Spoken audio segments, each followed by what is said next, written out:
So let's go back to this video, and again, we'll analyze piece by piece here exactly what took place. Now, I want to show you the most important part that I feel is involving this individual right here. This is a police officer from Oregon, and just watch. Now, what I want to point out to you here is incredibly important to understand. A lot of people suggest that this is the gunfire that killed Lavoy, but I am going to suggest today, ladies and gentlemen, that this is not the gunfire that killed Lavoy, because it is my belief that this is not even a gun. If you look closely, it looks to me that this officer tases Lavoy. First of all, what officer in his right mind would fire at an individual when all these agents are over here?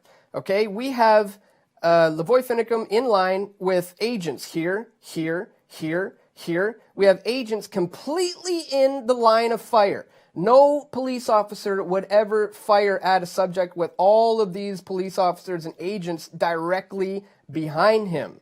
Now, if you look at the moment of firing, let's let it play.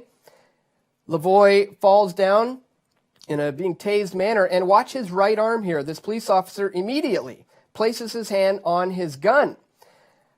His right hand is on his gun. Let's continue to let it play. His right hand is still on its gun. Let's continue to let it play. He's still holding the gun. He now looks down at the taser.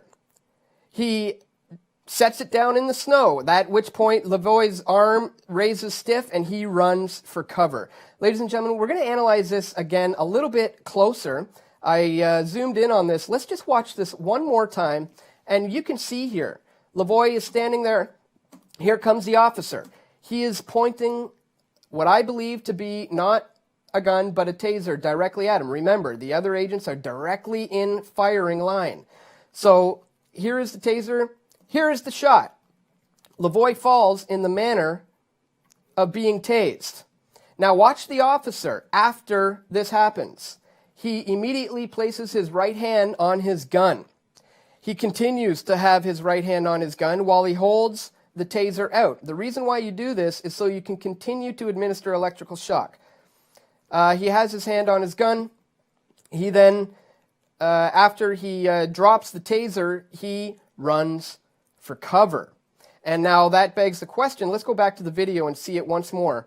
Let's pull it back a little bit to the point where this officer does that. He puts it down and then he runs for cover because he is in the direct firing line. He is in line of these agents right here. Now, if this is the case, this has incredible implications. We know that this is Oregon's police officer because of his uniform. He's not dressed the same way as the federal agents are. And with a quick Google search, we can tell that these police are indeed armed with tasers.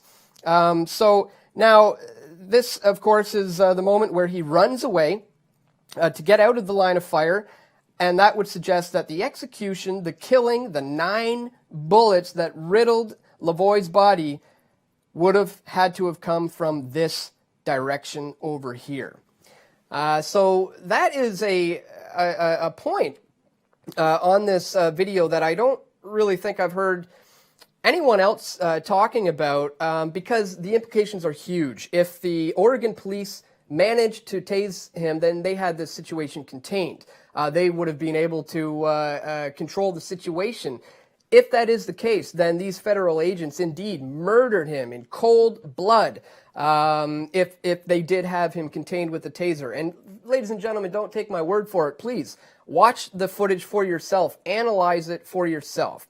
Now, the question now becomes, what comes of this? What are people like the Bundys going to do?